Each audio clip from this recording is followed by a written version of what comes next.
Hello hi friends, welcome to చిత్రం review zone. Friends, late చేయకుండా మనం మాట్లాడాలనుకున్న టాపిక్లోకి వెళ్ళిపోదాం. ఈరోజు మనం చర్చించుకుంటున్న చిత్రం పేరు వచ్చేసి లవ్ ఓ లవ్. ఈ చిత్రంలో నటించిన వారు పవీష్ నారాయణ మరియు మన తెలుగు అమ్మాయి నాగదుర్గ. ఓకే, ఈ చిత్రం ఎలా ఉంది? ఈ చిత్రం పర్లేదు, చూడ్డానికి ఓకే.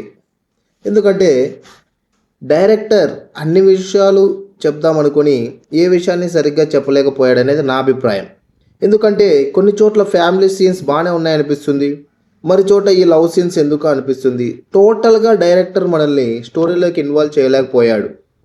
ఎందుకో తెలియదు, కానీ తను లవ్ అండ్ దానివల్ల వచ్చిన ప్రాబ్లమ్స్ మీద మాత్రమే ఫోకస్ చేసింటే ఈ మూవీ చాలా బాగా నచ్చేది.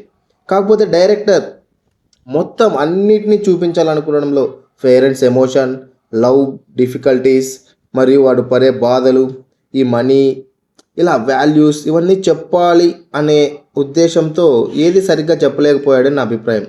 కానీ పర్లేదు, ఒక వీకెండ్ లేదా ఒక బోర్ కొడుతున్న సమయంలో ఆ టైం ఎలాగో టైంపాస్ కాలేదు అని మీకు అనిపిస్తే ఈ మూవీని సరదాగా ఎంచక్కా హ్యాపీగా చూసేయచ్చు. మరీ అంత అన్డిజర్వ్డ్ ఫిల్మ్ అయితే కాదు. కాకపోతే డైరెక్టర్ ఎక్కడో తడబడ్డాడు అని నాకు అనిపిస్తుంది.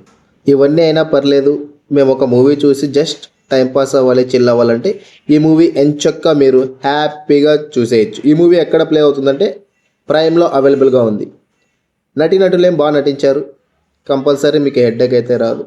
కాకపోతే మూవీ మీరు సింక్ అవుతే హ్యాపీగా చూసేస్తారు. సింక్ అవ్వడానికి ఇబ్బంది పడితే మాత్రం మీ టైం వేస్ట్ అయినట్టు మీరు ఫీల్ అవుతారు. It's my pure personal opinion.